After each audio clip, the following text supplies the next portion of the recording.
তোমাদের সবাইকে দাদার ক্লাসরুমে স্বাগত। ভূগোলে একটু অ্যানালাইজ করে পড়লে কিন্তু অনেক প্রশ্ন কমন পাওয়া যায়। বিগত 3-4 বছর ধরে পশ্চিমবাংলার বিভিন্ন স্কুলে কোন ধরনের ভূগোল প্রশ্নগুলো আসছে, কোন প্রশ্নগুলো সব থেকে বেশি রিপিট হচ্ছে, তার উপরে স্পেশাল একটু অ্যানালাইজ করে আমার এই ভিডিওটা বানানো। বিগত 2 বছর ধরে এই সাজেশন থেকে কিন্তু প্রচুর ছেলেমেয়ে কমন পেয়েছে, তাদের অনেকটা ভালো রেসপন্স আমি পেয়েছি। তারা অনেকে বলছে হ্যাঁ দাদা প্রচুর কমন এসছে। আশা করি তোমাদেরও কিন্তু কমন আসবে। মেইনলি আমি এই ভিডিওতে ক্লাস 9-এর ফার্স্ট ইউনিট টেস্টের ভূগোলের যে বড় প্রশ্নগুলো রয়েছে তারই সাজেশন দেবো। তোমরা এই প্রশ্নগুলো অবশ্যই নোট বই বা টেক্সট বই থেকে খুঁজে খুঁজে পড়ে নেবে, ওকে। আর শর্ট প্রশ্নের জন্য অবশ্যই তুমি তোমার যে বইটা আছে সেটা খুঁটে খুঁটে পড়ো। চলো শুরু করছি ক্লাস 9-এর ফার্স্ট ইউনিট টেস্টের ভূগোলের বড় প্রশ্নের সাজেশন। ক্লাস 9-এর ফার্স্ট ইউনিট টেস্টে ভূগোলের কোন কোন চ্যাপ্টার থেকে প্রশ্ন হবে? দেখো, ফার্স্ট ইউনিট টেস্টে ভূগোলের দুটো পার্ট থাকবে, একটা প্রাকৃতিক ভূগোল আর একটা আঞ্চলিক ভূগোল। প্রাকৃতিক ভূগোল থেকে থাকবে গ্রহরূপে পৃথিবী আর পৃথিবীর গতিসমূহ, আর আঞ্চলিক ভূগোল থেকে থাকবে ভারতের সম্পদ মানচিত্র সহ। আমি এখানে বাংলার সঙ্গে সঙ্গে ইংলিশে লিখে দিলাম, যে যে ভাষা বুঝছো অবশ্যই ফলো করবে। এবার দেখো, প্রথম পর্যায়ক্রমিক মূল্যায়নে 2 নম্বর, 3 নম্বর, 4 নম্বর এবং 5 নম্বরের কোন প্রশ্নগুলো সব থেকে বেশি ইম্পর্টেন্ট রয়েছে। আমি এখানে লক্ষ্য করেছি অনেক সময় যে 5 নম্বরের অনেক প্রশ্ন রয়েছে যেগুলো 1+4 আকারেও আসে, বা অনেক সময় 3+2 আকারেও আসে। তার জন্য এইভাবে নাম্বার বিভাজনটা আমি দেখালাম।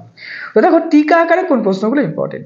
পৃথিবী নীল গ্রহ, এটা টিকা আকারেও আসতে পারে। অনেক সময় এই ধরনের প্রশ্ন হয়, পৃথিবীকে নীল গ্রহ বলা হয় কেন, বা দিগন্ত রেখা কাকে বলে, জিওড কাকে বলে, জিওডেসি কাকে বলে, জিপিএস কাকে বলে, মহাবিশ্ব এবং জলবিশ্ব কাকে বলে, বা এই সম্পর্কে টিকা লেখো।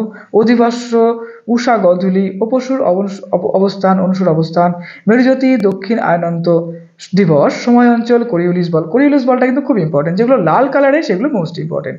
অধিবাস্য, সূর্যকেন্দ্রিক আবর্তনবাদ এটা তো আছে, তার সঙ্গে সঙ্গে অ্যালবেডো। ইংলিশ ভার্সনের জন্য দেখো এখানে লেখা আছে ইংলিশে। এবার পার্থক্য দেখো, ইম্পর্টেন্ট প্রশ্ন, কুলীন গ্রহ ও বামন গ্রহের পার্থক্য লেখো, খুব ইম্পর্টেন্ট। নেক্সট ইম্পর্টেন্ট, অপসুর এবং অনুসুর অবস্থানের পার্থক্য লিখো। কর্কট সংক্রান্তি ও মকর সংক্রান্তির পার্থক্য লেখো।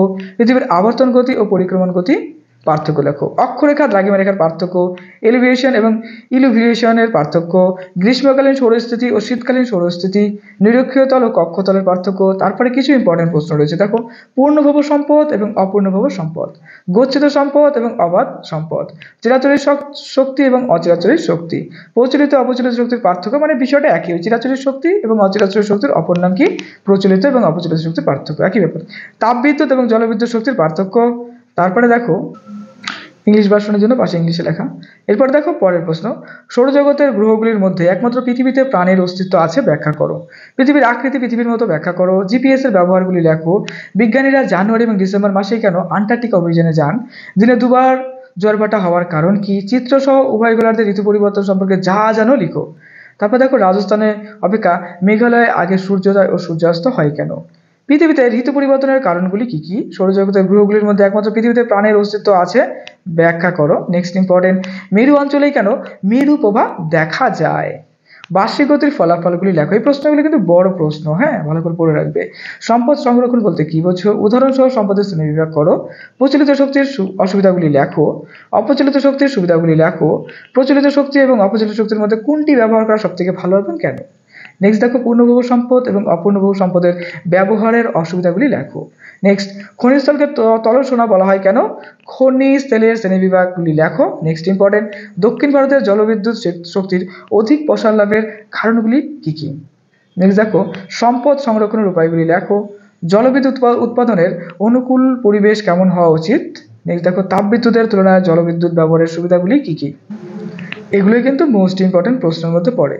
এই সাজেশনের প্রশ্ন সংখ্যা অনেক বেশি, কিন্তু আমি মনে করি তুমি এভাবেই পড়ো, তোমার উঁচু ক্লাসে পড়তে অনেক সুবিধা হবে, ওকে। ইংলিশ মিডিয়াম যারা আছে তারা দেখো।